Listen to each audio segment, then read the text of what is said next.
নমস্কার দর্শক বন্ধুরা, আমি মধুমিতা। আমার আজকের এই ভিডিওটিতে জানাই আপনাদের সকলকে স্বাগত। আশা করছি ঈশ্বরের কৃপায় আপনারা সবাই ভালো আছেন এবং সুস্থ আছেন। বন্ধুরা, তুলসী গাছে ঘরের এই জল ভুলেও অর্পণ করবেন না।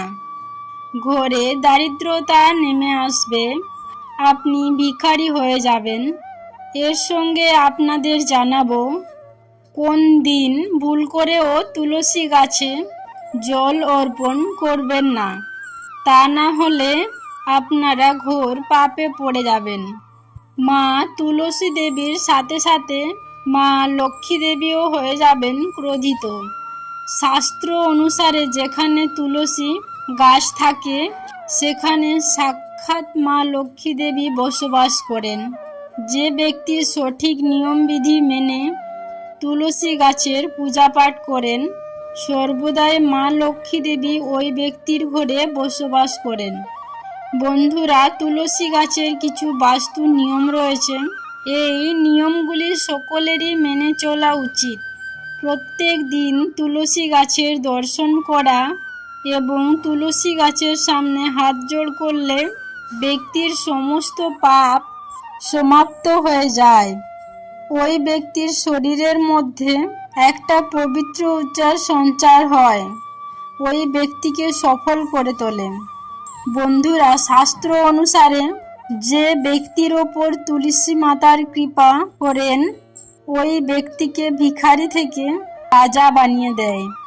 এই জন্য মাতা লক্ষ্মী দেবীকে যে ব্যক্তি পবিত্র মনে পূজা পাঠ করেন ওই ব্যক্তি জীবনে ফল পায়।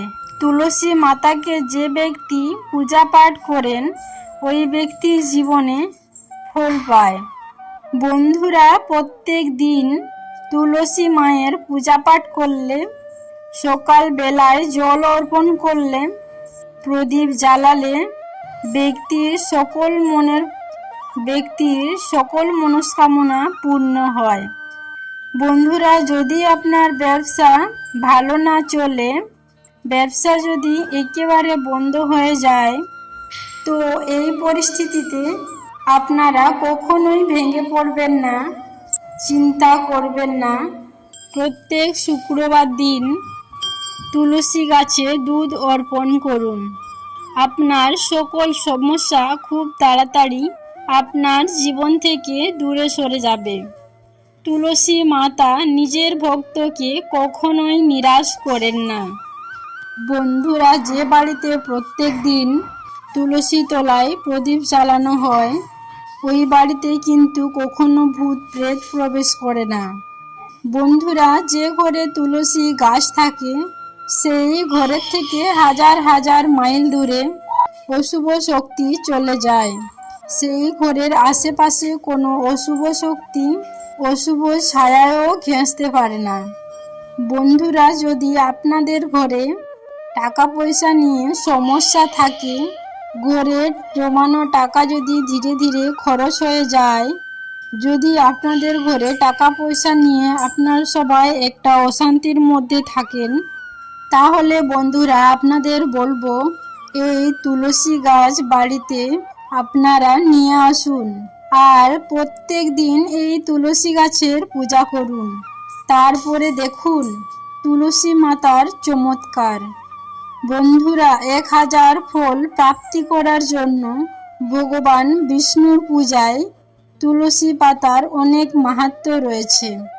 বন্ধুরা, আমাদের শাস্ত্র বলছে যদি আপনার কাছে ভোগ চড়ানোর জন্য কোনো ভোগ প্রসাদ না থাকে, তাহলে কেবলমাত্র তুলসী পাতা ভোগে চড়ালেই ভগবান প্রসন্ন হয়ে যান। বন্ধুরা, প্রত্যেক দেবদেবীর পূজাতেই কিন্তু তুলসী পাতা অর্পণ করা হয়, কিন্তু ভগবান শিবের পূজায় এবং ভগবান গণেশের পূজায় তুলসী পাতা ব্যবহার করা চলে না। বন্ধুরা, যদি আপনার বাচ্চার ওপর কারো খারাপ নজর দোষ লাগে, আপনার বাচ্চা যদি দিন দিন অসুস্থ হয়ে পড়ে, তাহলে এই তুলসী গাছের 7টি পাতা নেবেন, 7টি গোলমরিচ নেবেন। এই 2টি জিনিস আপনার মুঠোর মধ্যে রেখে হাতের মুঠোর মধ্যে রেখে দেবেন। তারপর আপনার যে বাচ্চার উপর নজর দোষ পড়েছে সেই বাচ্চার মাথা থেকে পা পর্যন্ত 7 বার তুলসী পাতা গোলমরিচ ঘুরিয়ে নেবেন। তারপর সেই তুলসী পাতা আর গোলমরিচ আপনার ঘরের পিছনের দিকে ফেলে দিন। দেখবেন আপনার বাচ্চার ওপর থেকে সমস্ত নজর দোষ কেটে যাবে। বন্ধুরা, যদি আপনার জীবন থেকে সমস্ত সমস্যা দূর করতে চান, রোগ ব্যাধি থেকে যদি মুক্তি পেতে চান, তাহলে সকালবেলায় 4 থেকে 5টা তুলসী পাতা তুলে রেখে দেবেন।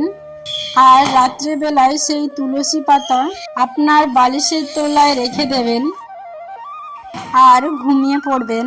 তারপর সকালবেলায় ঘুম থেকে উঠে সেই তুলসী পাতা খেয়ে নেবেন। তো বন্ধুরা, দেখবেন আস্তে আস্তে আপনার এবং আপনাদের সমস্ত সমস্যা শেষ হয়ে যাবে। বন্ধুরা, যদি এই উপায়টি আপনারা করতে পারেন, দেখবেন আপনাদের জীবনে চমৎকার ঘটে যাবে। বন্ধুরা, জ্যোতিষশাস্ত্র অনুসারে বলা হয়েছে তুলসী মালা পরলে বুধ গ্রহ ও দেবগ্রহ বৃহস্পতি মজবুত হয়ে ওঠে। বন্ধুরা, জ্যোতিষশাস্ত্রে বলা হয়েছে তুলসীর মালা পরলে জীবনে সমস্ত রকম সুখ পাওয়া যায়, কোনো অশুভ নজর দোষ লাগে না। তুলসী মালা পরার আগে কখনো গঙ্গা জল দিয়ে শুদ্ধ করে নেবেন, ধূপ দেখাবেন, তারপর শ্রীহরির পূজা করবেন। তারপর আপনারা তুলসীর মালা গলাতে ধারণ করবেন। বন্ধুরা, যদি আপনাদের প্রত্যেকটা কাজে বাধা আসে, আপনারা যদি প্রত্যেকটা কাজে সফল হতে চান, তাহলে আপনারা তুলসী গাছের শিকড় তুলে এনে গঙ্গা জল দিয়ে ধুয়ে শুদ্ধ করে নেবেন। তারপর ওই শিকড়ের পূজা করবেন। তারপর হলুদ কাপড়ের মধ্যে ওই শিকড়টি রেখে ভালো করে বেঁধে নেবেন। তারপর আপনি ওই শিকড়টি আপনার শরীরে ধারণ করতে পারেন বা আপনার বাড়িতে যে কোনো গুপ্ত জায়গায় লুকিয়ে রাখতে পারেন। দেখবেন আপনাদের জীবন থেকে সমস্ত সমস্যা দূরে সরে যাবে। বন্ধুরা, যে ব্যক্তি তুলসী গাছের পাউডার ব্যবহার করেন, ওই ব্যক্তি ভয়ঙ্কর রোগ থেকে কিন্তু মুক্তি পায়। যে ব্যক্তি পবিত্র মনে তুলসী গাছের বিবাহ দেয়, ওই ব্যক্তির উপর সমস্ত দেবদেবীর কৃপা দৃষ্টি থাকে। তুলসী মাতা সর্বদাই ওই ব্যক্তির সঙ্গে থাকেন আর ওই ব্যক্তির সমস্ত কৃপা দৃষ্টি থাকে। তুলসী মাতা সর্বদাই ওই ব্যক্তির সঙ্গে থাকেন আর ওই ব্যক্তির সমস্ত বন্ধ হয়ে যাওয়া কাজ আবার নতুন করে শুরু হয়ে যায়। ওই কাজে ওই ব্যক্তি সফলতা অর্জন করে কাজে অনেক বেশি লাভবান হয়। বন্ধুরা, বাস্তুশাস্ত্র অনুসারে তুলসী গাছ বাড়ির উত্তর বা উত্তর পূর্ব দিকে বা পূর্ব দিকে লাগানো উচিত। বন্ধুরা, তুলসী গাছ কখনো যদি আপনার বাড়িতে আনেন, তো বৃহস্পতিবার তুলসী গাছ আনবেন। সকালবেলায় এনে আপনাদের বাড়িতে সেই তুলসী গাছ রোপণ করবেন। বন্ধুরা, ভুল করেও তুলসী গাছের নিচে শিবলিঙ্গ ও গণেশের প্রতিমা কখনোই রাখবেন না। বন্ধুরা, এই বিষয়টি অবশ্যই খেয়াল রাখবেন। তুলসী গাছে কখনো অশুদ্ধ অপবিত্র জল অর্পণ করবেন না। সব সময় শুদ্ধ পরিষ্কার জল তুলসী গাছে অর্পণ করবেন। যে জল খাবারের যোগ্য, সেই জলই কিন্তু তুলসী গাছে অর্পণ করবেন। বন্ধুরা, বাস্তুশাস্ত্র অনুসারে কৃষ্ণ তুলসী আপনার বাড়ির দক্ষিণ দিকে রোপণ করবেন। বাস্তু দোষ দূর হয়ে যাবে। বন্ধুরা, মহিলাদের মাসিক ধর্ম চলাকালীন তুলসী গাছে কখনোই জল দেওয়া উচিত নয় বা তুলসী ব্রত করাও উচিত নয়। এই সময় তাদের কোনো আচারে হাত দেওয়া উচিত নয়। কোনো ধর্মের কাজে হাত দিতে নেই। এই অবস্থায় তুলসী গাছে জল অর্পণ করলে তুলসী গাছ অপবিত্র হয়ে শুকিয়ে যায়, তাই তুলসী গাছের বিশেষ খেয়াল রাখা উচিত। তো বন্ধুরা, আমি আশা করব আজকের এই ভিডিওটি আপনাদের ভালো লেগেছে। বন্ধুরা, আজকে আমার এই ভিডিওটি এখানে শেষ করছি। এই ভিডিও সম্বন্ধে কোনো মন্তব্য থাকলে নিচে কমেন্ট বক্সে অবশ্যই কমেন্ট করে জানাবেন এবং ভিডিওটি ভালো লাগলে লাইক শেয়ার অবশ্যই করবেন। সবাই ভালো থাকবেন, সুস্থ থাকবেন। ধন্যবাদ।